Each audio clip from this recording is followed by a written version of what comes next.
Well, hey, good morning, everybody. Thank you for continuing with us in our study of Matthew and the Daily Word. My name is Kyle. I'm one of the pastors here at Redeemer, and we're going to continue on with this story of the birth of the Messiah, the birth of the King. And we are going to see in chapter 2 two things, really kind of two parts of the story: the visit of the Magi, or the wise men from the east, and the flight to Egypt, which was this preservation mechanism when we saw persecution happening at the time of Jesus' youth. So let me read through this with you, and we'll kind of go through some significant points and talk about it. So it says, "Now after Jesus was born in Bethlehem of Judea, in the days of Herod the king, behold, wise men from the east came to Jerusalem." So this is after the birth of Jesus. This is not the same evening that the angels visited the shepherds. This is not, it's the nativity scene that we typically know is usually a little bit conflated or pushed together with the wise men showing up at the same time. This would have been a few months later. And it says wise men from the east came to Jerusalem. And these wise men, we know from the east, are from the heritage of the Medo-Persian and Babylonian empires, these magicians, these guys who were well known in mathematics and science and astronomy and astrology and magic and all of these other things that kind of came together to make them sort of almost alchemist scholars. So and we know from Daniel's heritage that actually, as he interpreted the dream of Nebuchadnezzar, that he was made the head of these wise men groups. And so these wise men would have had a heritage of understanding not only Daniel's writings, so Daniel's prophecies, but also the other prophecies of Israel, because they would have been familiar with everything from the empire. And there were these prophecies of, Daniel's 70 weeks and then the Messiah being born. And so these wise men would have wanted to know what was going on. And so they come to Jerusalem saying, "Where is he who has been born King of the Jews? For we saw his star when it rose and have come to worship him." There's a question of what this star is. Many people think that it's a planetary conjunction, or Jupiter and Saturn coming together in the sky, or some type of supernova event or something. We can talk about that. The text doesn't really tell us, so we can't be dogmatic. But as we go on, I'll give you my reasons why I believe what it is. And it says, the star when it rose, and we have come to worship him. Now when Herod the king heard this, he was troubled, and all Jerusalem with him. And assembling all the chief priests and scribes of the people, he inquired of them where the Christ was to be born. And they told him, "In Bethlehem of Judea, for so it is written by the prophet, and you, O Bethlehem, in the land of Judah, are by no means least of the rulers of Judah. For from you shall come a ruler who will shepherd my people Israel." So Herod now is worried because he's king of the Jews, right? But these wise men are coming to worship the king because of these old prophecies. And so they're trying to figure out, where is this king born? And Herod wants to do something about this.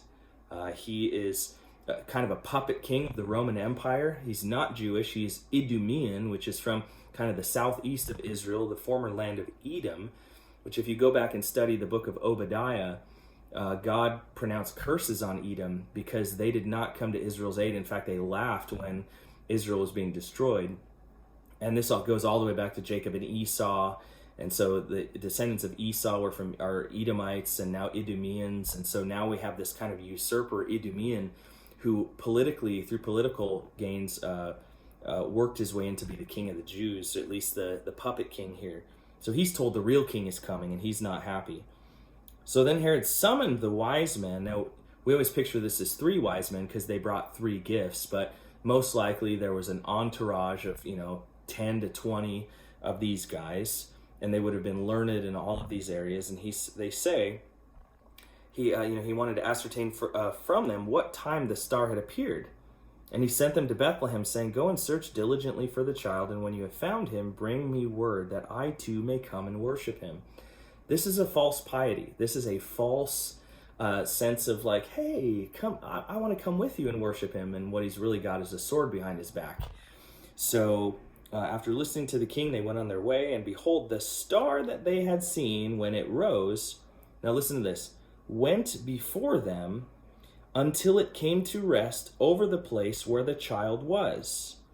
Now, let me ask you a question. If this was a planetary conjunction or some kind of cosmic event out in space, how could they in the east know exactly where to stop when in the west the star would have looked the same place in the sky? But here in Jerusalem, it says the star went up before them and they followed it.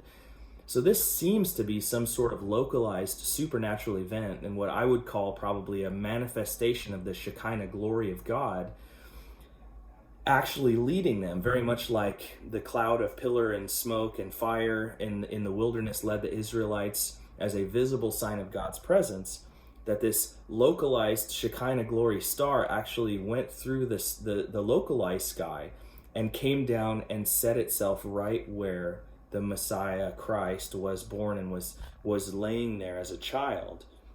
And so they knew exactly where to go. They didn't just look up in the sky and think, okay, that star 50 billion light years away is going to lead me to this little stable in Jerusalem or in Bethlehem.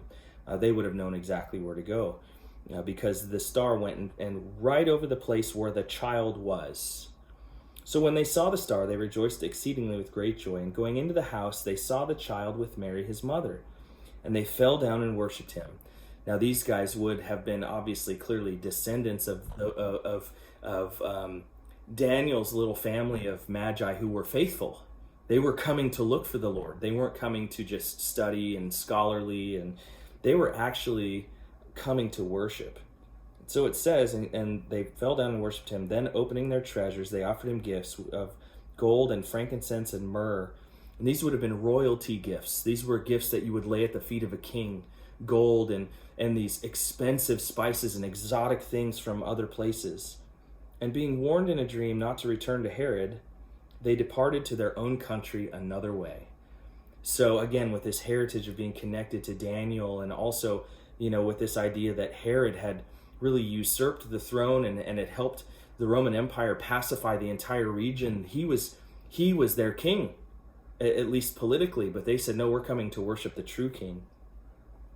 So then as that scene ends, we see another scene, and we're told here that now when they had departed, the wise men, behold, an angel of the Lord appeared to Joseph in a dream and said, rise and take the child and his mother and flee to Egypt and remain there as long as I tell you, for Herod is about to search for the child and destroy him. And he rose and took the child and his mother by night and departed to Egypt and remained there until the death of Herod. This was to fulfill what the Lord had spoken by the prophet, out of Egypt I called my son. So all these little messianic prophecies coming together in the story. And we also see that Herod then gives a pronunciation that all of the male children in Bethlehem and all in the region who were 2 years old and younger. Now he knew the child had just been born. This is the cruelty of Herod. He said, I'm not taking any chances. They could have lied to me. He could have been born a year ago or 2 years ago. So we're going to kill everyone 2 years and under. And again, this was to fulfill what Jeremiah said. A voice was heard in Ramah, weeping in loud lamentations, Rachel weeping for her children. She refused to be comforted, for they are no more. And this is that region, all of those parents now deprived of their young male children because of Herod's jealousy and wickedness. And then in verse 19, but when Herod died, behold, an angel of the Lord appeared in a dream to Joseph and said, rise and take the child and his mother and go to the land of Israel, for those who sought the child's life are dead. And he rose and he took his child and his mother and went to the land of Israel. But when he had heard that Archelaus was reigning over Judea in place of his father Herod, he was afraid to go there, and being warned in a dream, he withdrew to the district of Galilee. And he went and lived in a city called Nazareth, so that what was spoken of the prophets might be fulfilled, that he would be called a Nazarene. So now we have Archelaus. Who's this guy? Well, he is, when Herod the Great died, he had sons and a daughter, and they divided up the kingdom into 4 regions. So Archelaus was ruling over the region of Judea.